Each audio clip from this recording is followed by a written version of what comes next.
Good afternoon, everybody, or good evening in some cases. I know here in Rochester, New York, it is 5 o'clock. Well, it's 9 after 5, actually. So I guess technically it's evening here on the East Coast, moving on towards afternoon on the West Coast. So there you go. Anyway, welcome to Ask a Witch Live with Lady Shiya. This is a chance that we can talk about anything. So say hi when you get here. This is not a tarot live. I do have my tarot live, which is going to be tonight at 10 p.m. Eastern Standard Time, where you can tune in to learn what you need to know every Monday, Wednesday, and Friday night. Tonight is 10 p.m. Eastern Standard Time for tarot. So if you're looking for tarot, show up tonight. But you know what? Beyond that, and hello, how are you?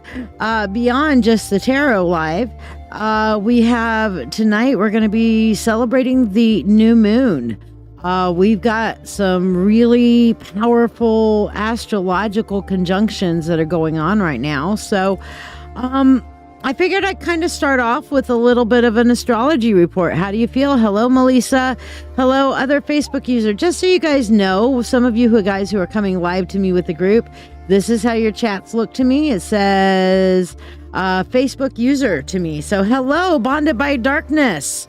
I am so excited to meet you guys. The Wolf has been going on and on and on about how awesome you guys are. That it's like, wow, another family that's like ours, where the man does the guitar, the son does the guitar, the wife, he does the singing. You know, it's you guys are so much like us. Hey, Artemis, good to see you. So yes, by the way, speaking of, I would definitely like to talk about our buddies over at Inner Demon Media, Inner Demon Radio. We love them to no end. And so check them out if you're not there. If you haven't been there, definitely check it out. Sid, give me a new graphic besides this piece of crap. Okay, I love you. But yeah, greetings, other witchy woman who I am not sure who it is. It says Facebook user. Again, what you see on the screen, that's kind of what I'm seeing as far as your name. So if you're not seeing your names pop up on the screen, let me know. Yes, you need to send me a Facebook friend request, Bonded. Okay, you and I, we need to talk some witchy shit. Okay, so speaking of witchy shit, we've got a heavy week astrologically. So you have a personal question. Would I PM you? I don't know who that is, first of all. If you would like to message me and ask me your personal question, fine. But since I don't know who it is, then you message me, okay? And I will do my best to answer your personal question. But I think without further ado, we've got a lot of heavy astrological shit going on this week. So let's talk about it. Here's your astrological report, guys. Blessings, everyone. This is Lady Shiya with your weekly astrology report and horoscope for the week of April 16th to April 22nd. This week brings with it a plethora of astrological events that we will need to pay attention to. Sunday, the moon entered Pisces for the first part of the week, and then we will have a final pass through the sign of Aries before a solar eclipse on Wednesday night, as we march towards the new moon shortly after midnight in the early Thursday morning hours. Oh, and that also ushers in the beginning of Taurus season.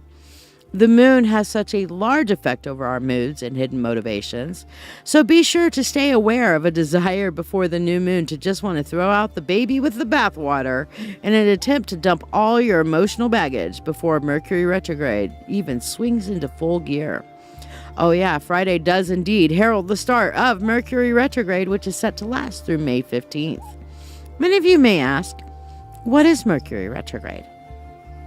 It means that Mercury appears to be moving backwards when we look into the night sky. Mercury rules over technology, travel, and communication. People who have been out of touch tend to return. Tech can become an issue. Travel can be problematic at best. And it's rarely a good idea to make rash decisions when Mercury is in retrograde. Now, let's get back to our horoscope and what all this means for us. The last several weeks, the stars and planets have pointed us towards growth initiatives, but now it's time to seek some solid ground to build that growth upon. Stable Taurus season is upon us and is exerting influences over us, reminding us to stay grounded during this Mercury retrograde. What does that mean? It means don't turn everything up on end to get things done. Honor the past while building towards the future. Keep what works. Take what you need and leave the rest behind, while growing new ideas that will help you move towards your objectives. It is most important that we set our intentions carefully and consider our options methodically over the next few weeks. The retrograding Mercury within this powerful lunar cycle will provide a great deal of assistance with the process of determining exactly how we cross the thresholds that lay before us. Sunday Fun Day led us to think back on what we've achieved lately and gave us some good motivation to propel us into Monday, giving us that final boost of Aries energy this Monday evening so that we may find greater power to mold or shape our intentions.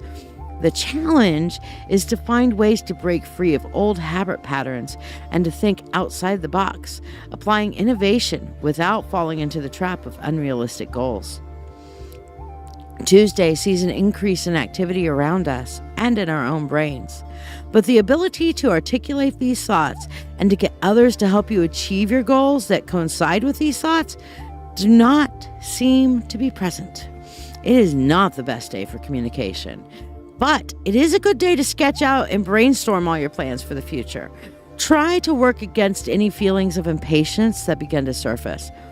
Acting on your impatience will just get you moving prematurely, which will stunt your goals and projects in the long run. Wednesday brings the new moon and the end of Aries and the start of Taurus season. The sun and the moon are straddling the Aries-Taurus cusp in a tight square to Pluto. Pluto is especially strong right now, since it's getting ready to go retrograde itself at the end of the month on the Capricorn and Aquarius cusp.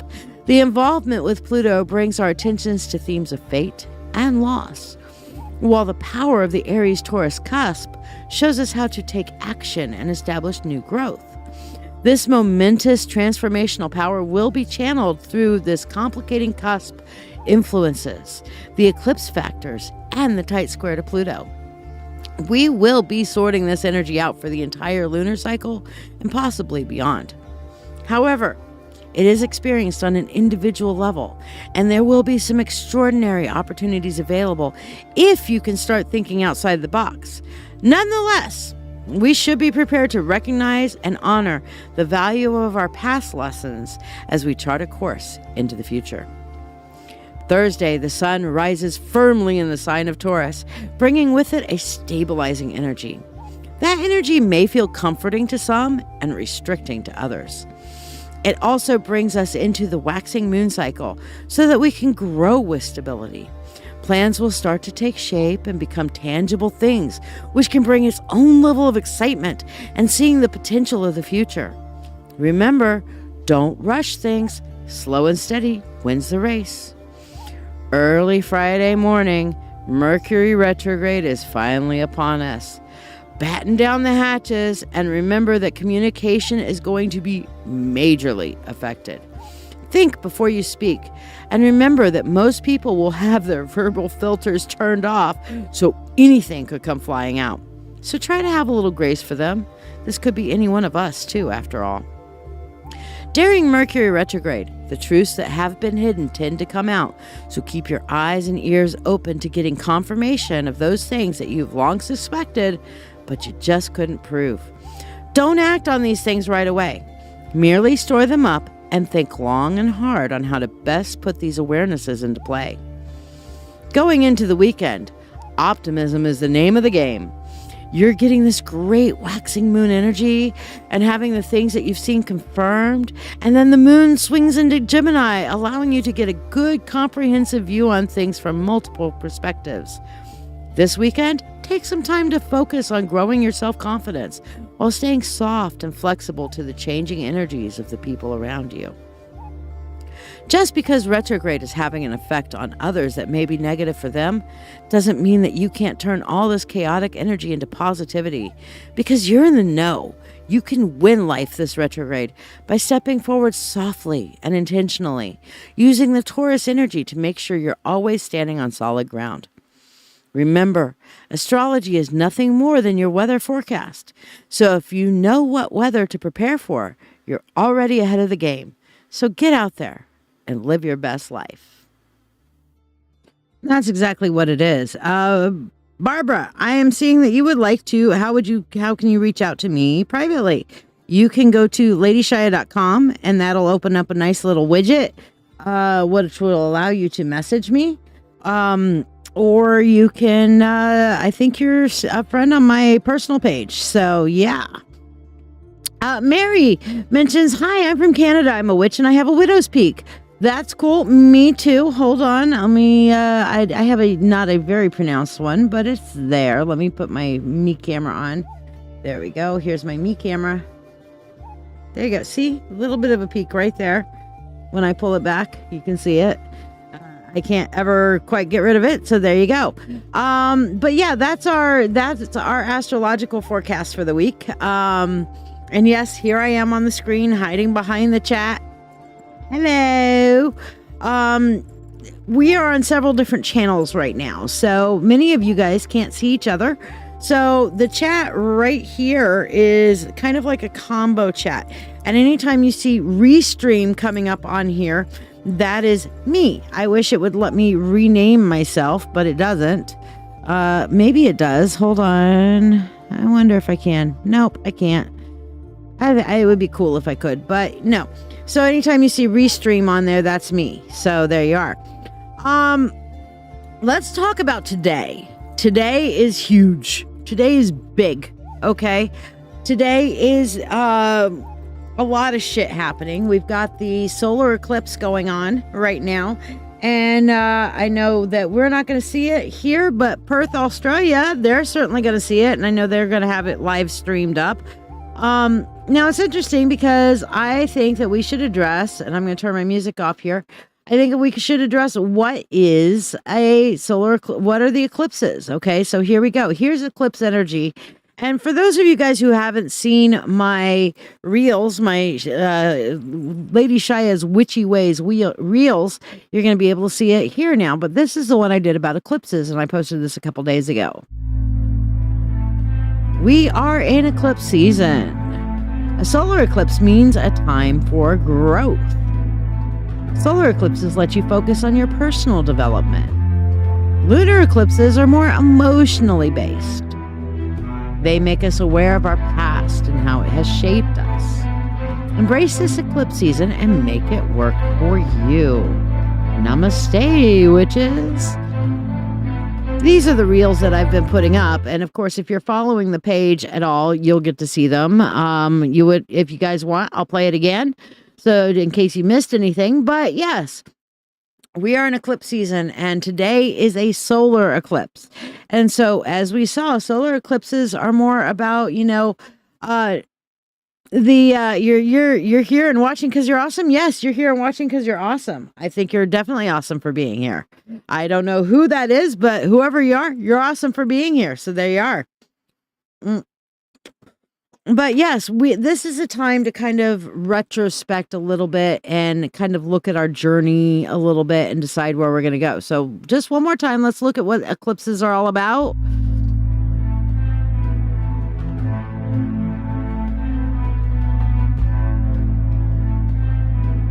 So when we're looking at the solar eclipse to focus on our personal development and our personal growth, you'll go to YouTube. Okay. I always like it when people go to the YouTube. But yes, the solar eclipses, we focus on our personal growth, our goals, okay? And it's really interesting that this solar eclipse is coming like literally a day before Mercury Retrograde. It's also coming on tonight's new moon, okay? Now, any of you guys look at the calendar and it shows the new moon as tomorrow. Because you know what? After midnight, it's officially tomorrow. So technically, and I can look on my calendar to tell you exact time. The new moon is happening in the early morning hours. Right now, we are at 0.01% on the moon, and I'll show you my little app here in just a second. Let me put up my desk camera so y'all can see that. I've got cameras for everything. Here we go. Desk camera. There we go. This is where we're at right now. 0.01% on the moon. Okay. So when we look at that, and our new moon time is exactly at 12:14 a.m. Okay. Hey, Michael. 12:14 a.m. So just after midnight tonight is when the apex of the new moon is going to happen. Now, a new moon, or otherwise known as the dark moon, most people are like, oh, let's go on about the full moon. Let's just ignore the new moon.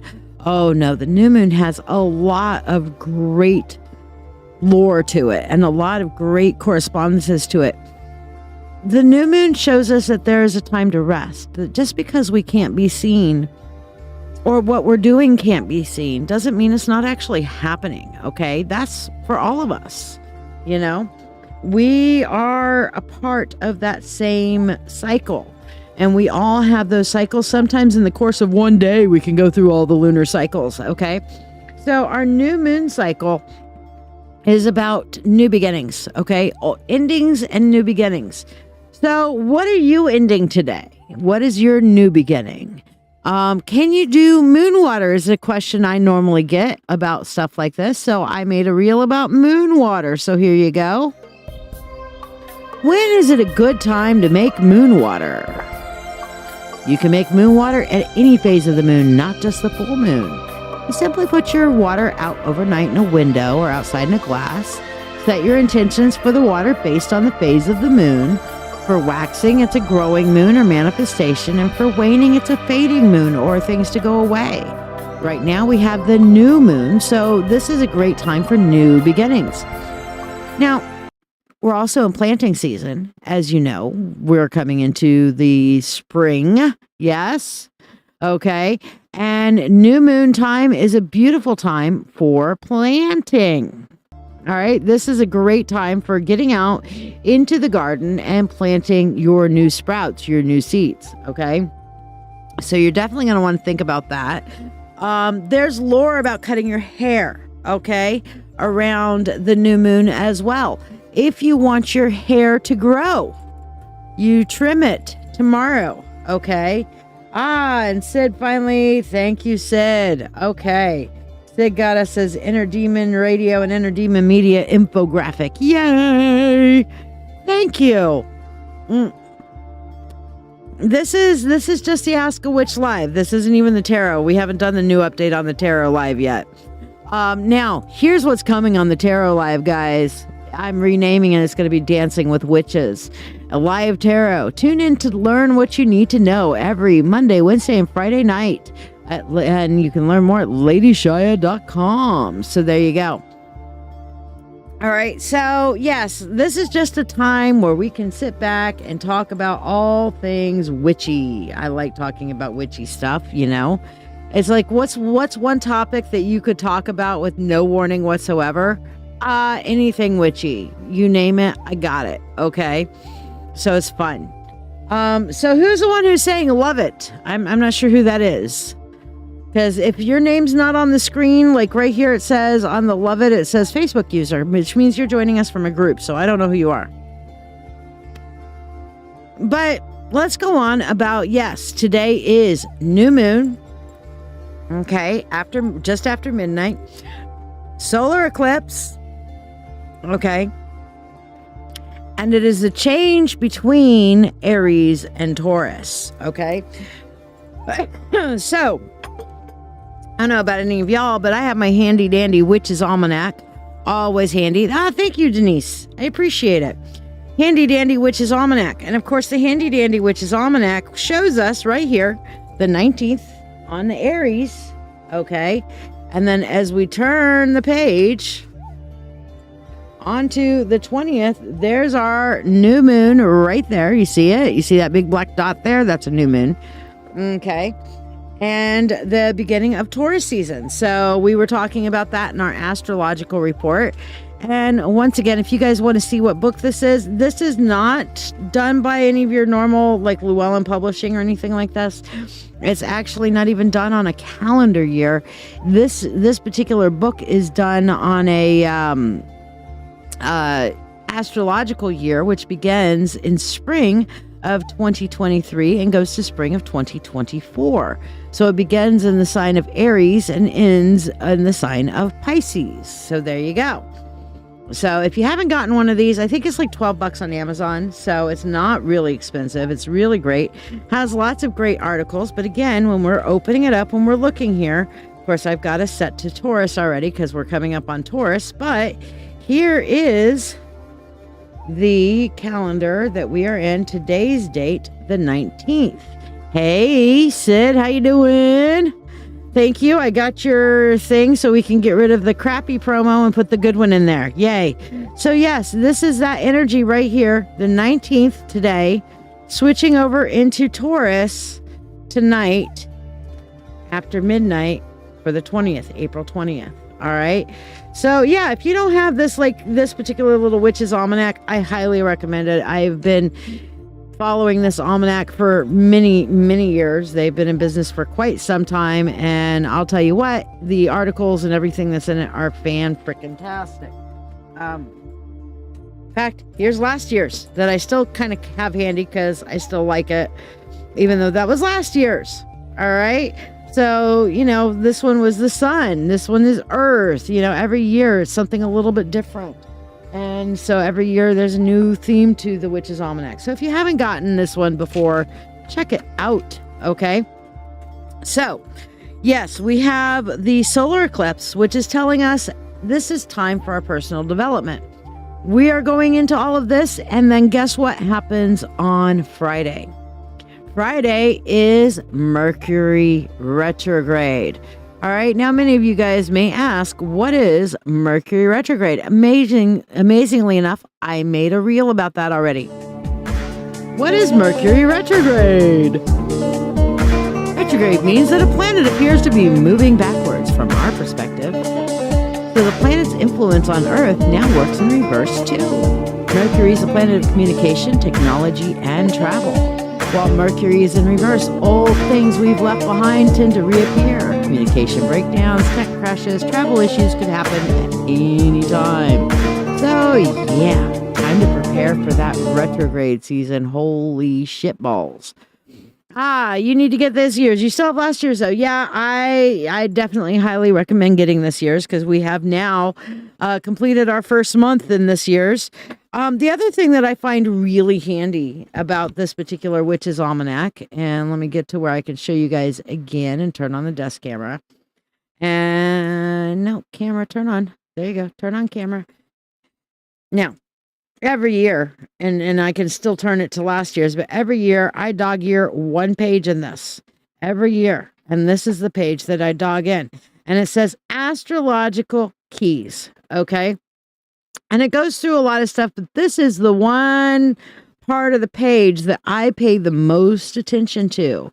And it tells us all of our retrogrades for the entire year. Okay. It is freaking awesome. So we can kind of have an idea of what's coming our way because, you know, it's important. Like I said before, astrology is like our weather forecast. Okay. We can learn what the weather is going to be so that we know whether we need to go outside with an umbrella, if we need to put on our high waders, if we need to dress warm for the day. You know, sometimes weather gets a little unpredictable. We had summer this time last week, and today it's 49 degrees outside. Yuck. Okay. But tonight is the new moon. So let's talk about new moon intentions.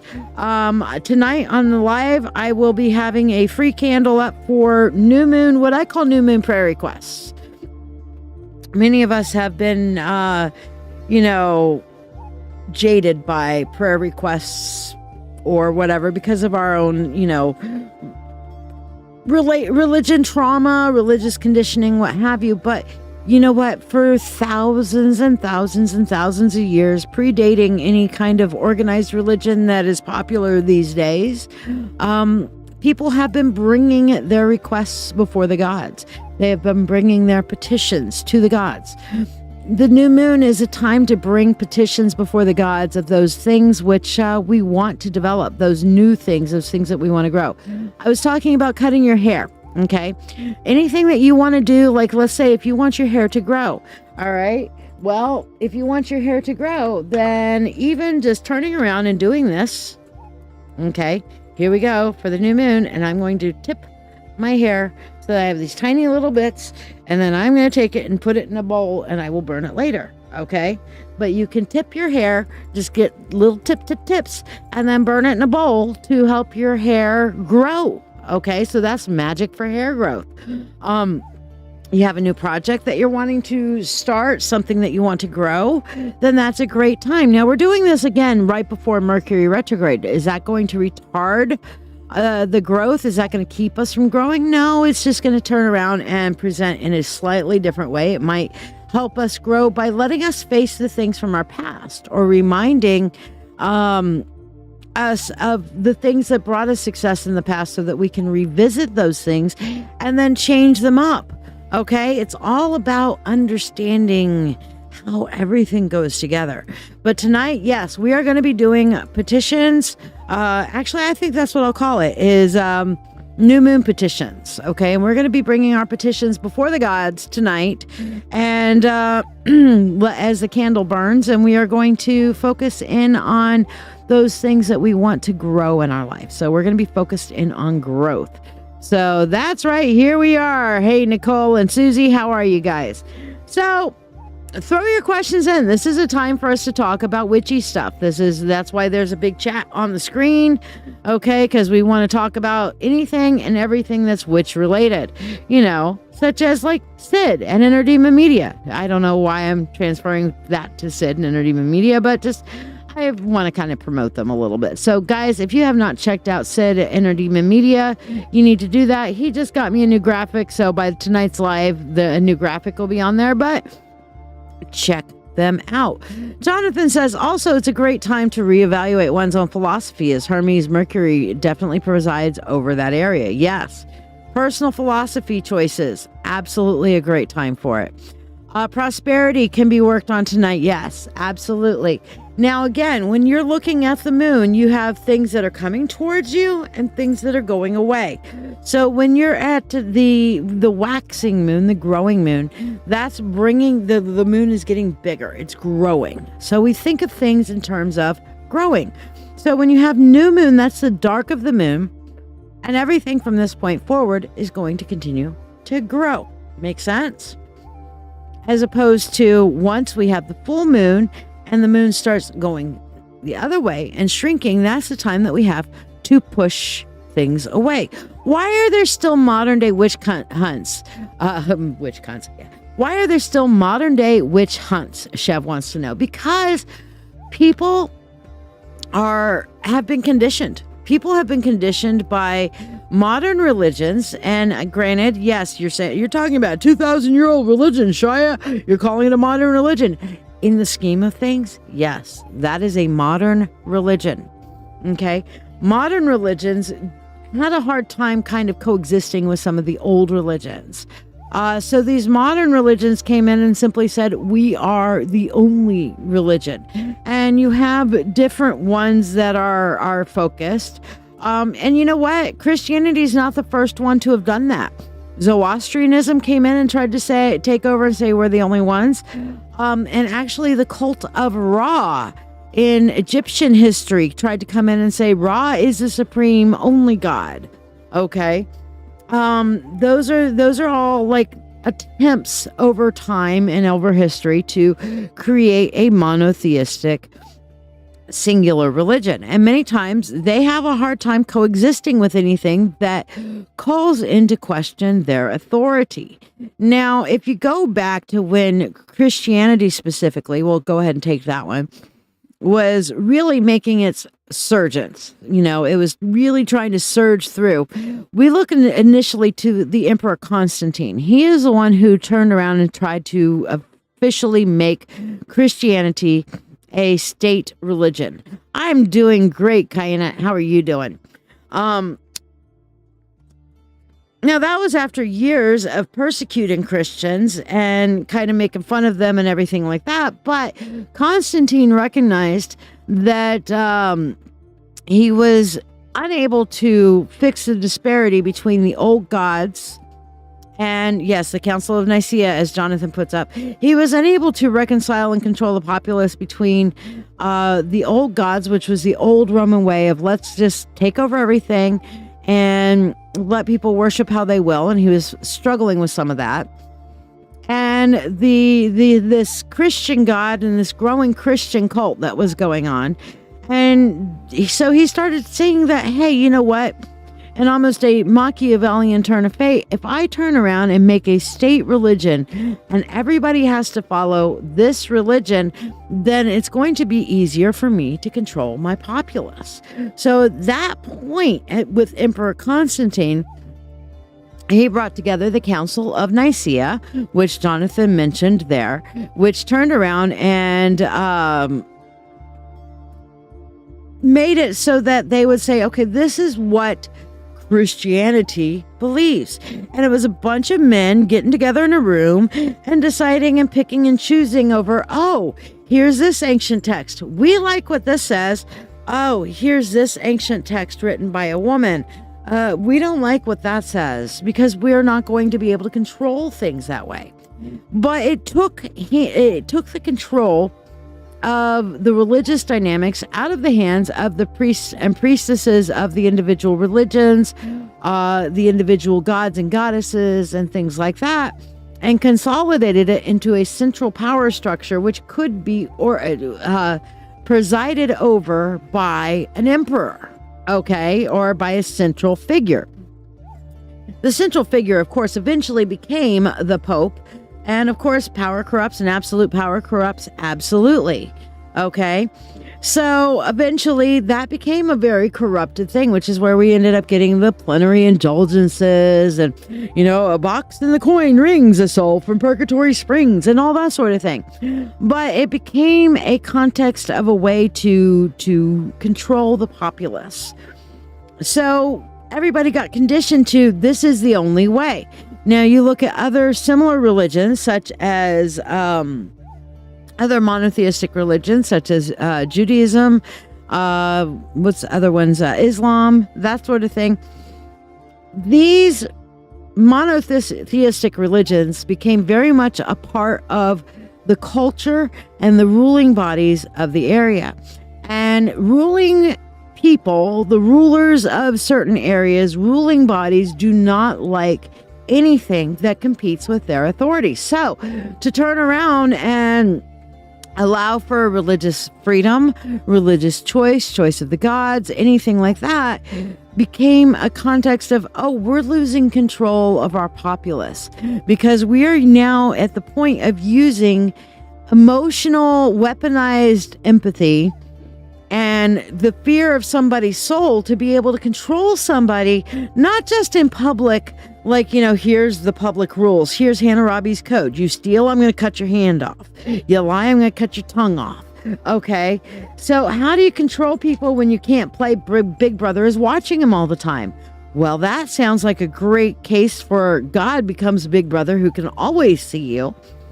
So we can weaponize divinity, we can weaponize God so that we have a big brother that is always watching you so that we can control our populace. So it became a thing of, okay, we're going to scare everybody into doing it our way and we're going to push the old way out. Well, anybody who came along, witch hunts originally when they first came about, witch hunts when they first started happening were not about witches, okay? It was about people who have power. It was about people women who were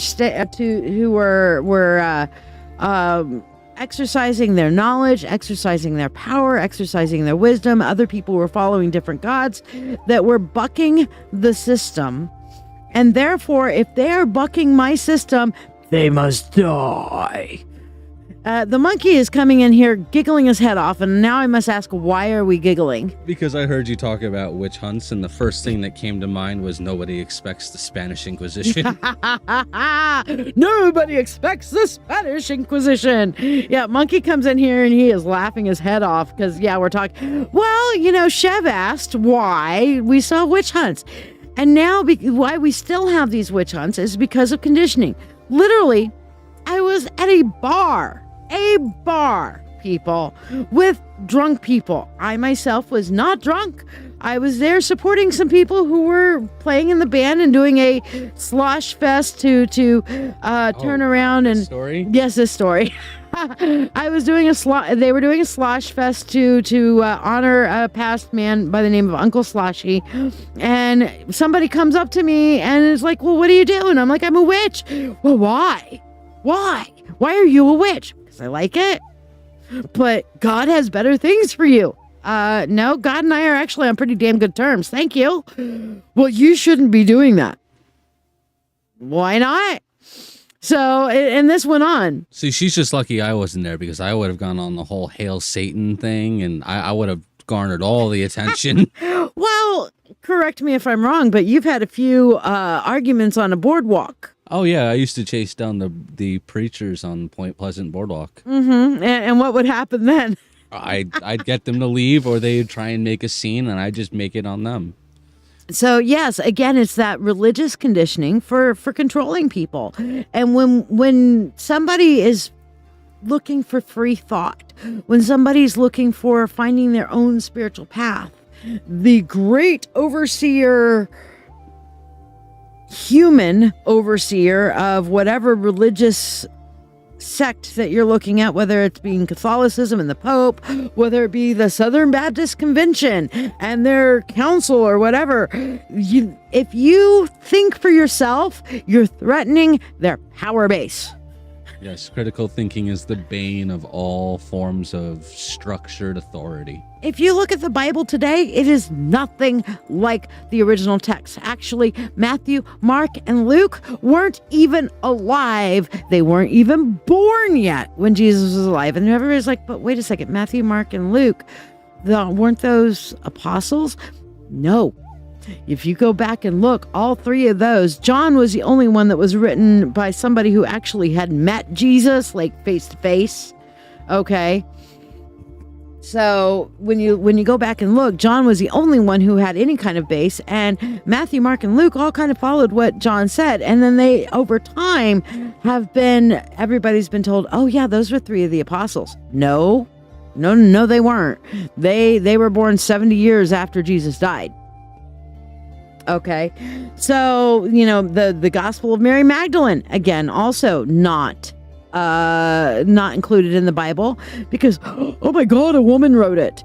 Now I want to go back up, and I don't know if I can go all the way back up. I think I saw Susie saying something that I wanted to see. Yes. Michael, would you say?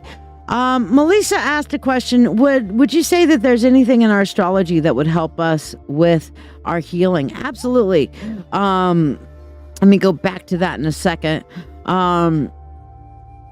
But why do I hear mixed things on banishing on new moon or bringing things in? The same thing happens with the full moon. Because, okay, I'm going to go with that first, and then we're going to go back in some of these questions here. But the banishing and drawing things in, when you are at the new moon phase and the day before the new moon and the day after the new moon, or the full moon phase, the day before the full moon and the day after the full moon, you are looking at two very distinct, the full moon and the new moon, two very distinct points. Okay? Everything that's on the waxing side, that's growing. Everything that's on the waning side, that's getting away. But these are the transition points. Okay? Full moon, new moon. So on the new moon, you can both release and new. Full moon, it's like a battery at full power. You can both release and manifest because you've got full power. Okay? So that's why. Let me see. Susie, I completely cannot find. Oh, here it is. Susie says, I feel like our friendships are changing. Old friends are going dormant and new ones I'm accepting and growing friendships in a new way. Boundaries and expectations with respect in a more thoughtful way. Keep in mind, some of these old people are coming back starting Friday to May 15th, Mercury Retrograde. And many times these are people that realized, oh shit, I think I fucked up. I need to go back and reconnect with this person. Okay. And you're going to have to use your brain and your intuition to decide, yes, welcome back into the fold. Let me talk to you about your redemption arc. And fuck you. I have enough friends. You ruined it the first time. You handed me the scissors and I cut you off for a reason. Okay. It's going to be up to you to have to do that. Okay. Artemis says, I got mistreated by a man and I was telling him my recipe for a DIY tiger balm. Ooh, Artemis, I want that. He accused me of being a witch and I said, oh no, I don't play with that. And he was just an absolute jerk to me for the remainder of the day. Again, that's their conditioning. Okay. We need to take this back. And the wolf and I were talking about this the other day when I was talking about, hey Tiffany, when I was talking about rebranding my tarot live and actually giving it a name. And I was thinking about dancing with the universe. And he was like, why not dances with witches? And I'm like, well, because people get upset at hearing the word witch. And this was right after I had that lady like kind of following me around a frickin' bar, a drunk lady following a sober person around a bar to yell at me for being a witch. Okay, coming back to me like twice. Oh, we're not finished with this conversation. I'm like, yes, we are. I love you, but I'm not talking about this with you. I have personal boundaries and you're crossing them. And I literally said that to her. And she still kept doing it. But, I was like, and he's like, you know what? You're claiming this. You're taking this energy back. Claim the name. And so, yes, I have claimed the name. So now this is going to be my new tarot live, which is going to be dancing with witches. Okay. So absolutely. Come, be a witch. Realize being a witch has nothing to do with a religion. I know a lot of Christian witches. Okay. And hello, you, Sarah. I know a lot of Christian witches. I know a lot of what I call Christo-pagans. There's books on Christo-paganism and people who follow the teachings of the Christ, Jesus, and some of the teachings that he has. He had some amazing teachings.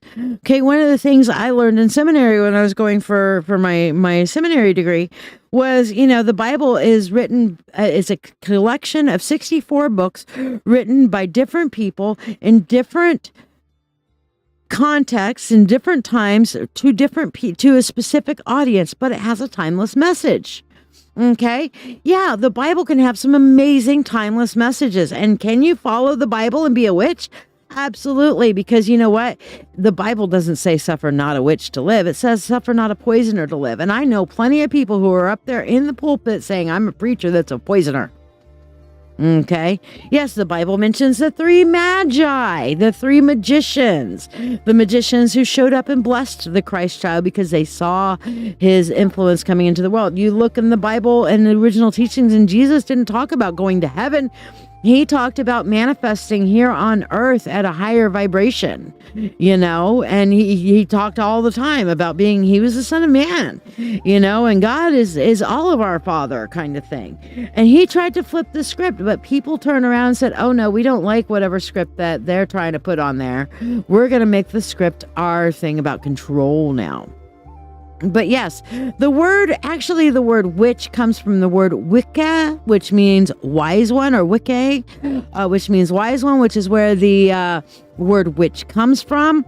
It was translated over to that, and a modern day religion has come from that, which is called Wicca, which is a pagan versus modern paganism, witchcraft-based structured religion that takes from a bunch of different places and creates a religious structure in which people can get together, ritualize, and so on and so forth. Pharmaca is a word that got translated as witch, but doesn't mean witch. Yes, that's actually pharmaceuticals, being able to be a physician or a pharmacist. All of these things, they were all witchcraft, all of it. And then when they started persecuting witches and doing witch hunts and stuff like that, they were going after the people who would question things. They were going after the intellectuals. And you know what? Even outside of a religious foundation, we have history that shows us people don't like people who question things. Shall we talk about Socrates? Seriously? And come on, let me give you a bowl of poison hemlock for you to drink because you're saying things that are making us question our reality. Okay, people do not like people who create questioning environments. Thankfully, we are in a world now, in a global world, where it's really kind of hard to shut us up. Although, yeah, I have 666 subscribers. That's funny. I like it. Let me go and look at that. I'm gonna go and look at that. I gotta look at that. Let me see, because I saw it 666 the other day, and I thought it got Yep, we're at 666 subscribers on YouTube. That's great. I love it. Yeah, there's nothing really about that other than they were trying to take away sacred numbers. 3s and 6s and 9s are sacred numbers. The triple. Jonathan says the Jews never believed in that the Messiah was the Son of God who would die for their sins. They believed that he would be a prophet and a political figure. Yeah, he and Jesus was a prophet, and not, that basically everybody changed the purpose of Jesus to fit their narrative later. I mean, I'll tell you what, he'd be I think an unhappy camper to know his legacy. Seriously. But Shab asks, how can somebody enhance their gifts and abilities? Well, I want to go, Melissa, are you still here? Are you still here with your question on the astrologicals and how we can use our current astrologicals to heal? Okay. The dark of the moon. Let's talk about the dark of the moon. Okay. The dark of the moon is a time of rest and restore. As Jonathan mentioned earlier, it is definitely a time to let go of the past. All right. And to embrace a new future. So how can we use, first of all, the moon? Let's go with the moon energy just to heal, about letting old things go. And Chev, you can throw the questions out at any point. I will answer them as I can. All right. So Melissa, to the first part of healing is, again, with the dark of the moon, let the dark of the moon wash away the old, the pain, the hurt. Okay. Banishing, releasing the negative. Okay. Anytime before midnight tonight, it's a great time to embrace the dark moon in order to say, okay, I am going to put this away. I'm going to rest and restore. Look, we like nighttime, right? So why do we treat dark like it's a bad thing? We need the night in order. How many of you guys have ever been on a night shift? It fucks with you when you're on a night shift, because now you've got to black out curtains in your room. Okay. You've got to find some way to shut the world up because everybody's up and moving and stuff like that during the day. And you've got to create a dark environment so you can get some rest. All right. We have one of my bonus kids here in the house, Corey. He works he's on a night shift. And one of the first things when he was having trouble sleeping is I had an extra blackout curtain I wasn't using that I had put away in a cabinet, and I got that out and I gave him that blackout curtain so that he could create a dark environment so he could rest. Darkness is restful. Yin and yang, folks. Yin and yang. Let me put my little video back up on the screen here for a second. Here we go. Look at that. Darkness is important. All right. You see on the left side, that's the side in shadow. And you see that, they create their own light and stuff like that. But darkness is important for our rest and restore time. So the dark moon for healing. Beautiful. Rest and restore. All right. Let that dark moon bring us to a point of rest within our hearts and within ourselves. Then as the moon starts to come back on the new moon, we realize that after rest, we can rise again and start from a fresh perspective. That's a great healing thing too. Moving from Aries to Taurus, okay, going into the astrological correspondence, moving from Aries to Taurus. Aries, we're all about, I'm an Aries, okay? like you couldn't tell. I'm fucking fire sign! Fire, fire, fire, fire, fire! Burn it all! Yes! Okay, sorry. My inner Aries coming out. This is my last day in my sign. All right. We're going from that Aries burn energy into that stable Taurus, okay? That stable Taurus energy.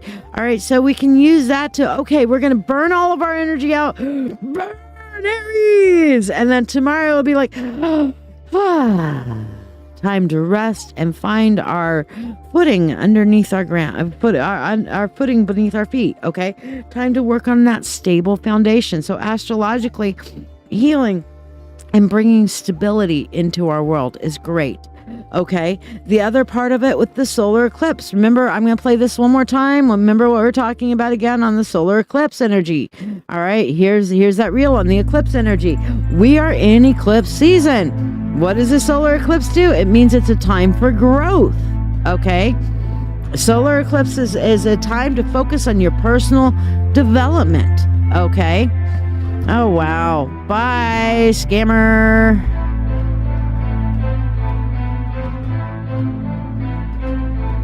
So, yes.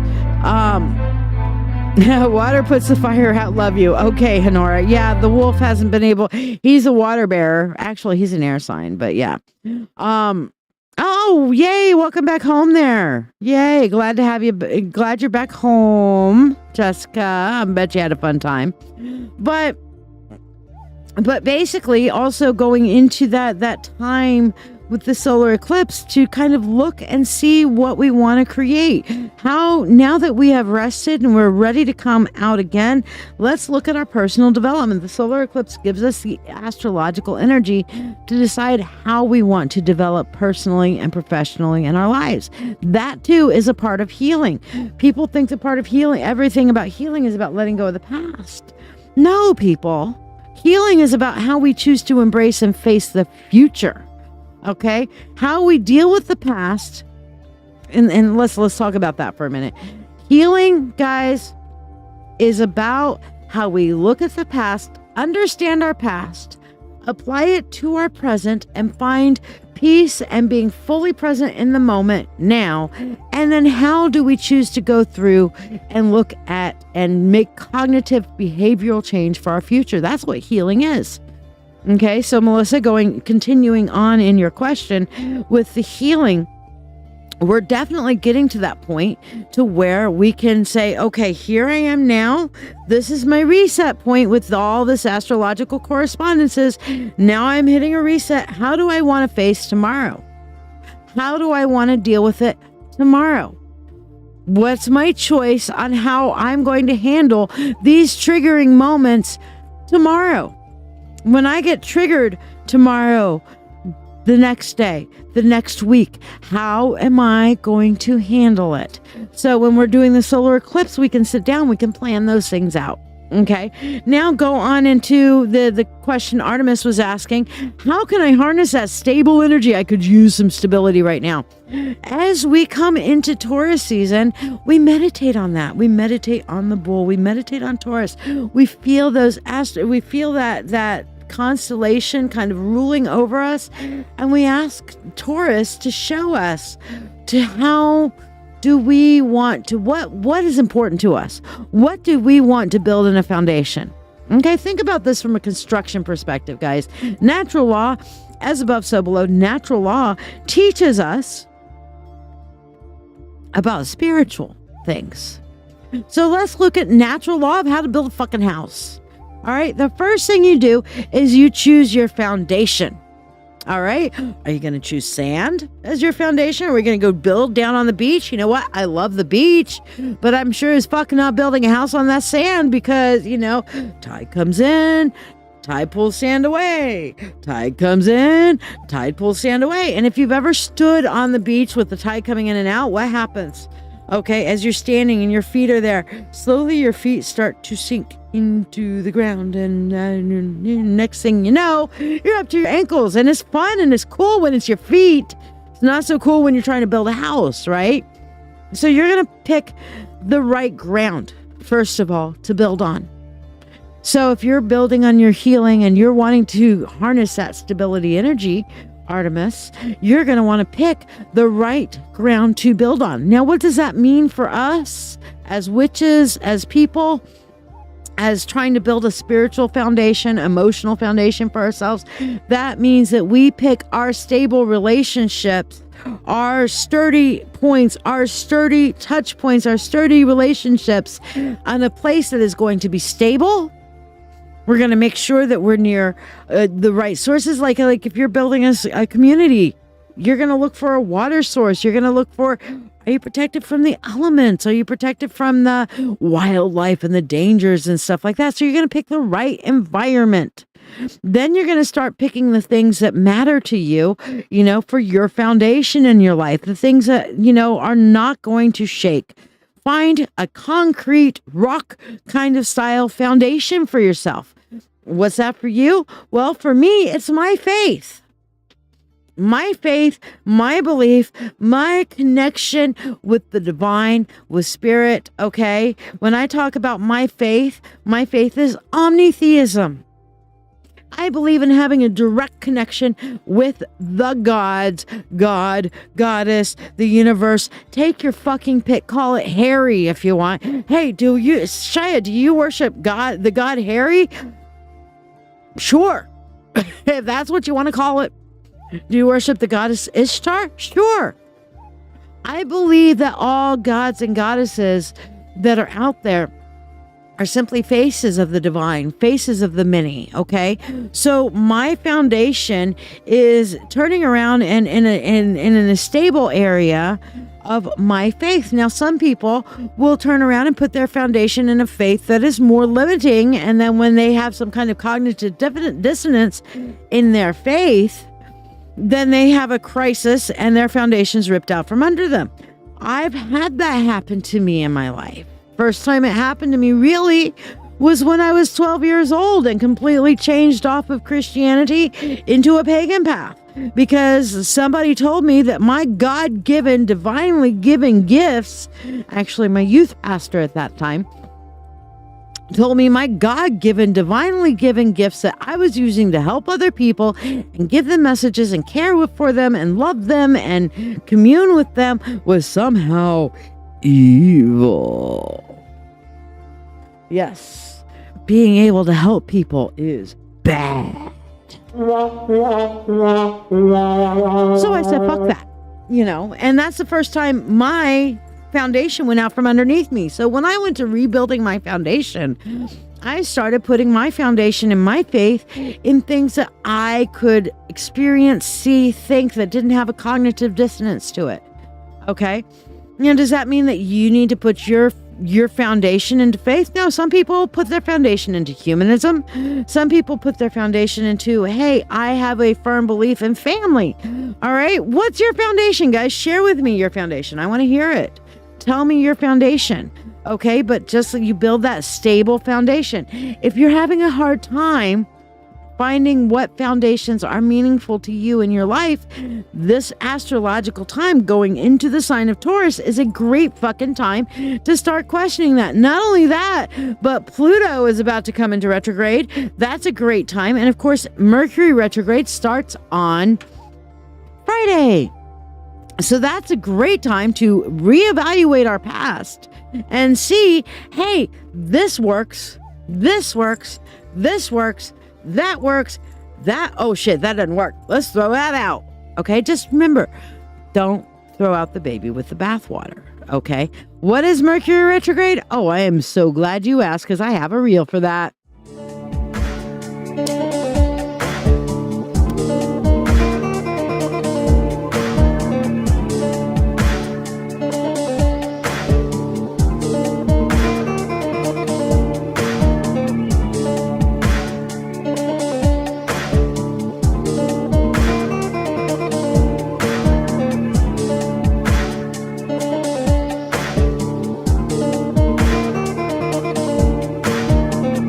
That's all about Mercury retrograde. I mean, that's not all about it. It's what I could throw into a 30-second reel. Now, you guys should definitely be tuning into LadyShiya.com. and my Facebook page or my YouTube or whatever.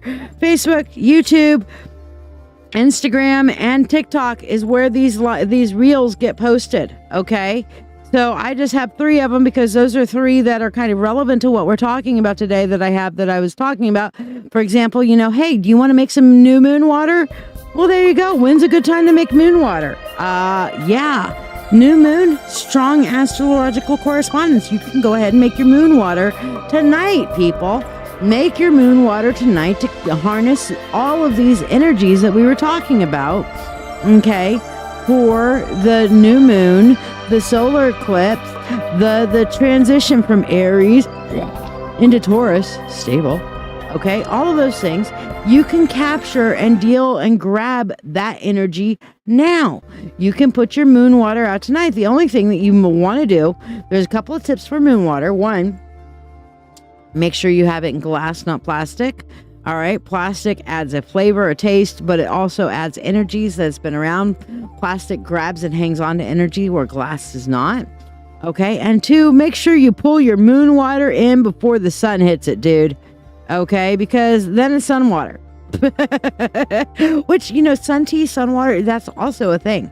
You guys, I personally feel like the sun being a heating element, and I did a reel today on fire, okay, but the sun being a heating element makes great sun tea. And I tell you what, last summer, the monkey, hey Diana, the monkey definitely got on the sun tea bandwagon. Unfortunately, I'm going to have to get a new sun tea picture this year because ours busted.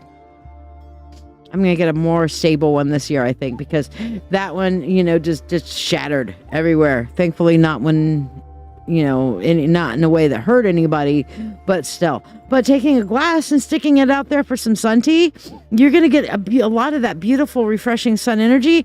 And you can make an herbal tea by putting what? Is this a witch's brew? I think I'm going to have to do a reel on this one.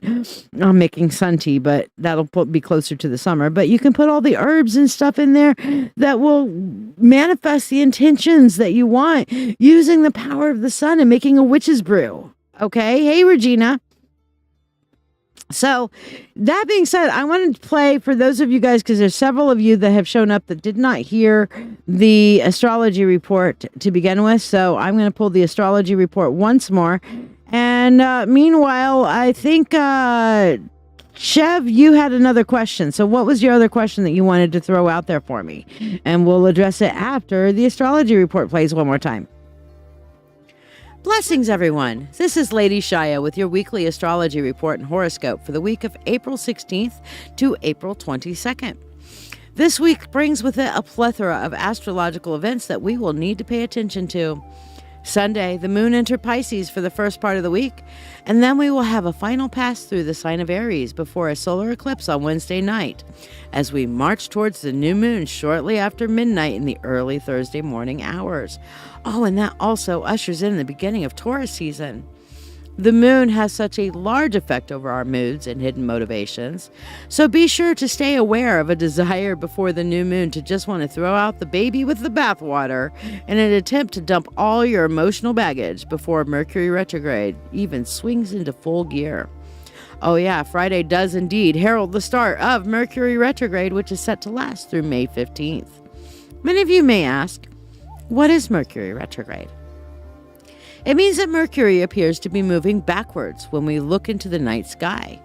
Mercury rules over technology, travel, and communication. People who have been out of touch tend to return. Tech can become an issue. Travel can be problematic at best. And it's rarely a good idea to make rash decisions when Mercury is in retrograde. Now, let's get back to our horoscope and what all this means for us. The last several weeks, the stars and planets have pointed us towards growth initiatives, but now it's time to seek some solid ground to build that growth upon. Stable Taurus season is upon us and is exerting influences over us, reminding us to stay grounded during this Mercury retrograde. What does that mean? It means don't turn everything up on end to get things done. Honor the past while building towards the future. Keep what works. Take what you need and leave the rest behind, while growing new ideas that will help you move towards your objectives. It is most important that we set our intentions carefully and consider our options methodically over the next few weeks. The retrograding Mercury within this powerful lunar cycle will provide a great deal of assistance with the process of determining exactly how we cross the thresholds that lay before us. Sunday Fun Day led us to think back on what we've achieved lately and gave us some good motivation to propel us into Monday, giving us that final boost of Aries energy this Monday evening so that we may find greater power to mold or shape our intentions. The challenge is to find ways to break free of old habit patterns and to think outside the box, applying innovation without falling into the trap of unrealistic goals. Tuesday sees an increase in activity around us and in our own brains, but the ability to articulate these thoughts and to get others to help you achieve your goals that coincide with these thoughts do not seem to be present. It is not the best day for communication, but it is a good day to sketch out and brainstorm all your plans for the future. Try to work against any feelings of impatience that begin to surface. Acting on your impatience will just get you moving prematurely, which will stunt your goals and projects in the long run. Wednesday brings the new moon and the end of Aries and the start of Taurus season. The sun and the moon are straddling the Aries-Taurus cusp in a tight square to Pluto. Pluto is especially strong right now, since it's getting ready to go retrograde itself at the end of the month on the Capricorn and Aquarius cusp. The involvement with Pluto brings our attentions to themes of fate and loss, while the power of the Aries-Taurus cusp shows us how to take action and establish new growth. This momentous transformational power will be channeled through this complicating cusp influences, the eclipse factors, and the tight square to Pluto. We will be sorting this energy out for the entire lunar cycle and possibly beyond. However, it is experienced on an individual level, and there will be some extraordinary opportunities available if you can start thinking outside the box. Nonetheless, we should be prepared to recognize and honor the value of our past lessons as we chart a course into the future. Thursday, the sun rises firmly in the sign of Taurus, bringing with it a stabilizing energy. That energy may feel comforting to some and restricting to others. It also brings us into the waxing moon cycle so that we can grow with stability. Plans will start to take shape and become tangible things, which can bring its own level of excitement and seeing the potential of the future. Remember, don't rush things. Slow and steady wins the race. Early Friday morning, Mercury Retrograde is finally upon us. Batten down the hatches and remember that communication is going to be majorly affected. Think before you speak, and remember that most people will have their verbal filters turned off, so anything could come flying out. So try to have a little grace for them. This could be any one of us, too, after all.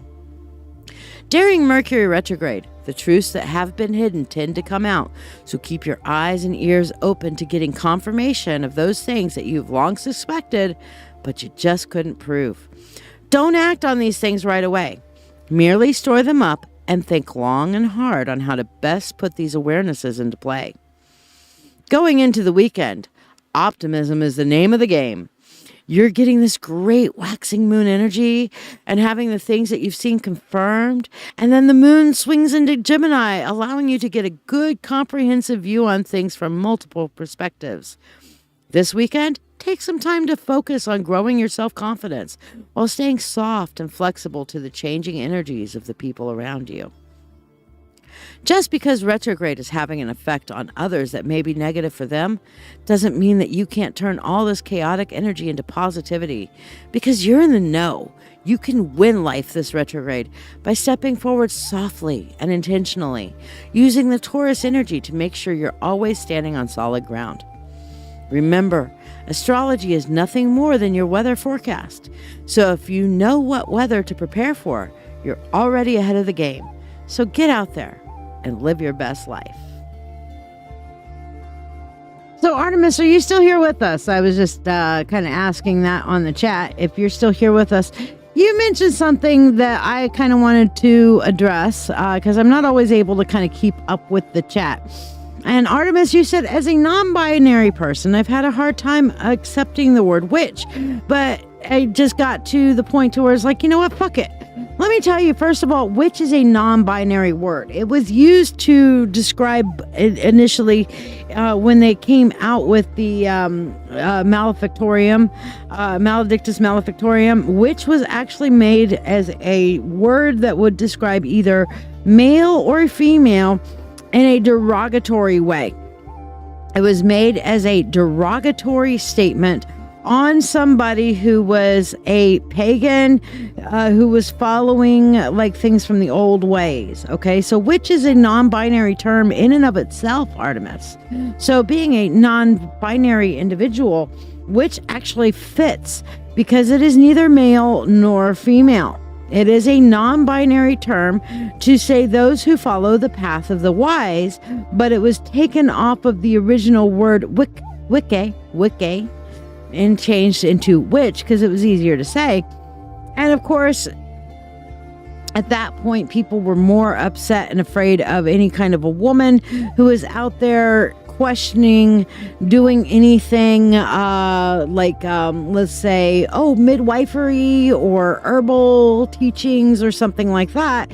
So that became an easy target. Women were an easy target to go after, to burn, and start that kind of religious fervor kind of thing. So witch itself is not a masculine nor a feminine term. It is a non-binary term, just like they, them are non-binary pronouns. Now, personally, I have an issue with they, them pronouns. Okay, I'm going to tell you why I have an issue with they, them pronouns. Because they're plural. We need a singular non-binary pronoun. We do. Him and her, he or she, those are singular case. They and them are plural. It's meant to initially kind of describe a group of people that could be inclusive of any particular gender. I have an issue with they, them from a grammatical sense of we need in our language somewhere a pronoun set that is made for non-binary individuals that is not plural. Okay? It's like, we're not talking about all the voices in your head, Artemis. We're talking about you as an individual. And I really feel like that we and the English language are lacking in terminology for a they, them pronoun set for non-binary. So yeah, if you can come up with one, Artemis, let's start using it. Because I am all for having a specific way to refer to a singular individual who is non-binary, that is not plural. So there you go. There's my weird ass rant for the day. I love the non-binary kind of identification. There have been times in my life where I'm kind of feeling like non-binary, but I predominantly identify as female. I've been, I was born female, and I feel more feminine than not. But, I don't think I would like to be referred to in the plural unless it's the royal we. I don't know. Maybe Artemis, maybe they, them is a great one for you because you're royalty. We're not worthy. But you see my point, right? That we need a non-plural, non-binary pronoun. Our language is too fucked up to have that. Rising zodiac signs are really critical and important in understanding kind of who we are. Our rising shows kind of some of our undercurrents, okay? So when you're looking at your rising, you're seeing some of the, yes, you have your sun sign, and our sun sign, just like the sun, sometimes we need sunglasses because it's overwhelmingly in our face, right? The rising sign shows kind of like what's coming up behind us. What's our influence? What's our hidden motivation? So what's your rising sign? Just curious. Let me see if I have. Do I have? No. My astrology deck is not right here. What is this? Oh, it's my planetary guidebook. Nope. I don't have my astrology deck here. Leo, okay. So let's just pick Leo because Melissa said it first. So Leo is known for, well, Leo the lion. They got to get out there and be, okay. Leos are being. They're like, hey, I got to get that out there and make a difference and shine and make things happen and say, hey. So what is your main sun sign, Melissa? Since your rising is Leo, what is your main sun sign?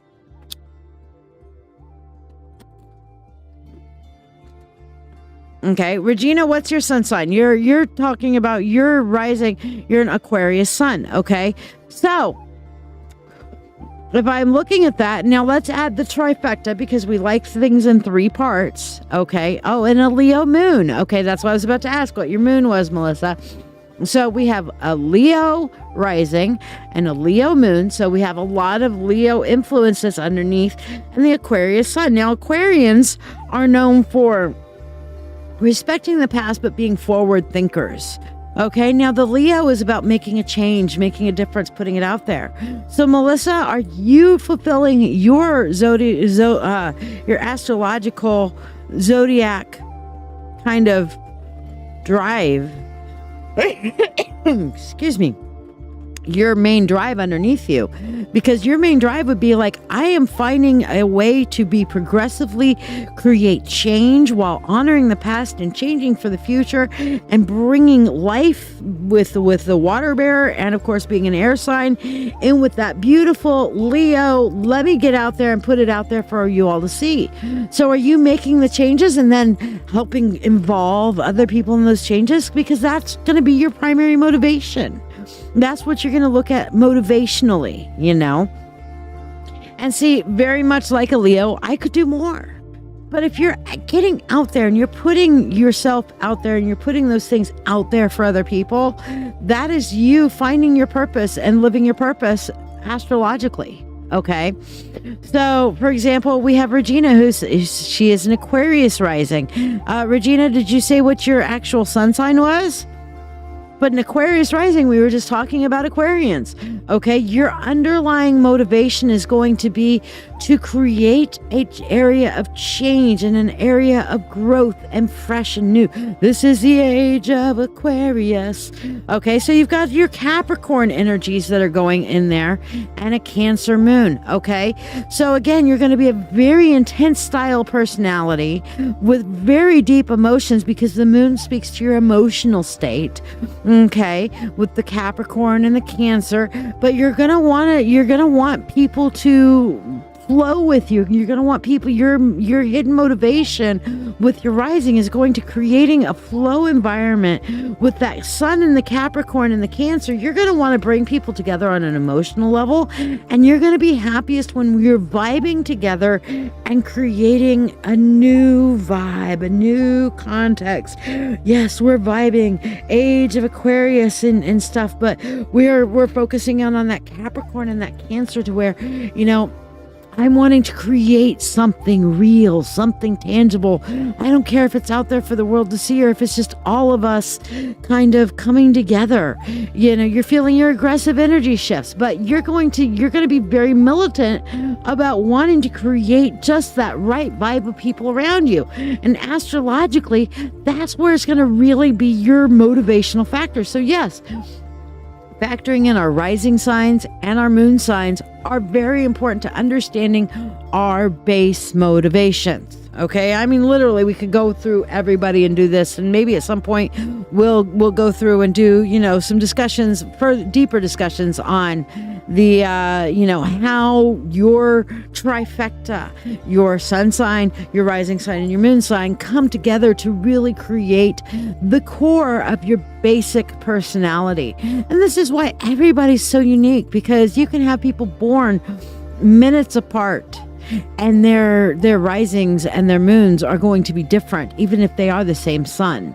This is why you have all these people. When you're looking at, we're going to get our little Witch's Almanac book out here, okay? And when we're looking at, okay, all the people that are born here in Taurus, stable Taurus from Aries, from April 20th all the way into May 20th. Okay, right here. Why are they all not the same? Why are they all not identical? Because we have different natal charts for each one of these people. Okay, that are going to have different sun signs. Well, they have the same sun sign, but they're going to have different moon signs, different rising signs. And then we go into the 12 houses. Okay, and each one of those is going to have a slightly different twist to them. Same thing with Chinese zodiac. Okay, if you look at the year of the rabbit, there are different subsections of I'm a rabbit. Okay, specifically, I am a wood rabbit, because there are all the Chinese elements that are included in the Chinese zodiac, which have the little kind of like tweaks. Okay, so not everybody born in the year of the rabbit is going to be exactly the same. We have unique little tweaks to our zodiological perspective, if you want to look at it that way. Okay. So Regina's like, I'm looking and desiring to be around my tribe. I think I might have something about that right here, actually. Yep, right there. Let's actually play the video this time. Have you been wanting to grow in your spiritual path? It's time to join the circle. Shiya's Mentorship Circle is a place where we can learn and grow together. It's a private community that's committed to spiritual growth, group support, and learning. You can learn at your own pace with 24/7 access to a wide range of topics presented through videos, writings, and original content on all kinds of spiritual topics, and access to my ever-growing Book of Shadows. All spiritual paths and walks of life are welcome in this circle. On top of all that, Mentorship Circle members get free readings every Monday on my live show, discounts on live readings and workshops, classes, group therapy, and group chats for support and direct mentoring. Join today, get connected, and start living your best life. Learn more at ladyshiya.com. Really, you can't beat that for $25 a month. Seriously, for the amount of work and shit that I put into this, plus we're going to be doing group therapy, and we've got a lot of things planned over the summer. So yeah, if you're looking to be around and part of your tribe, the Mentorship Circle might be a great start for you. So definitely check it out. ladyshiya.com can get you signed up for the Mentorship Circle. Okay, don't miss out, Regina and others. So yes, we have had a great chat, and I don't want to kind of blow everything all in one Ask a Witch Live. I'm going to try to keep doing these every week. So tonight, don't forget, we are going to be doing new moon petitions. Okay, everybody, it's going to be free. Everybody can put their new moon petition before the gods, goddesses, however you choose to view it. But we are going to harness this energy tonight as a ritual together, as we are doing tarot readings on Dancing with Witches tonight. Live tarot. Tune in to learn what you need to know. Okay, tonight, 10 p.m. Eastern Standard Time, guys. ladyshiya.com will take you to all the places that you can go to be able to see this. ladyshiya.com. Okay, Dancing with Witches tonight at 10 p.m. Eastern Standard Time. Tune in and learn what you need to know. Tarot. Yes. All right. And guys, you know what? Saturday morning, Dancing with Demons, Inner Demon Radio. Okay, that is the Wolf's dream show. I kid you not. Check it out, Inner Demon Radio. All the information is up there on the screen for you to see. Okay, but 11 a.m. Saturday morning, the Wolf gets to absolutely let his inner self out and play some awesome music, great music, and a lot of chat and good stuff. So you never know what's going to come up. All right. So Inner Demon Radio, 11 a.m. Saturday morning, Eastern Standard Time. All right. Okay, guys. So that being said, I'm going to come back on here one more time. Where's my meat camera? Here we go. Live show, that sort of thing. All right, and we're going to turn the chat off for a minute. And by the way, please give the scammers no mind, because you know what? Screw them. So yes, I have enjoyed chatting with you guys. I have been a witch for over 35 years, coming 36 years come Beltane from my initial dedication. So yeah, if you guys have any witchy questions, be sure to tune in, like, subscribe, share, whatever, and be on each week as we do Ask a Witch Live, and sometimes maybe more than once a week, who knows. But as the mood strikes me, we shall do this. So make sure that you have hit that little follow button if you're turning around and on let me see, hold on, I'll show you guys how to do it.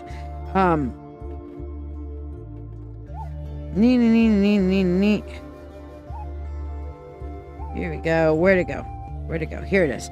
So if you're watching the Ask a Witch Live here, there we go. All right. And you go over there and you go to like the, should have a little button on there. I don't have my button on here. But when you go into the chat, there should be a little button that pops up.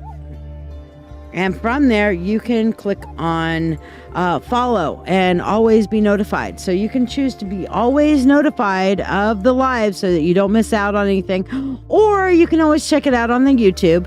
All right, let me put our YouTube up here. There's YouTube. Join us on YouTube. That's where all the Wolf's free music is and all the podcasts and everything. It's all there on the YouTube, so you can catch previous episodes of Ask a Witch Live on YouTube, okay? So I hope you guys have an amazing day. And don't forget to join us tonight, 10 p.m. Eastern Standard Time, for Dancing with Witches. Get your reading on and put your petition before the gods or God or however you choose to do it for the new moon. Because now's the time to put in our intentions for our new beginnings on the new moon as we come into this dark moon cycle and transfer into a waxing moon cycle. So meanwhile, I hope you guys have an amazing day. Join us on YouTube. All right. Merry meet, merry part, until we merry meet again tonight at 10 p.m. Eastern Standard Time. Love y'all. Be good to each other.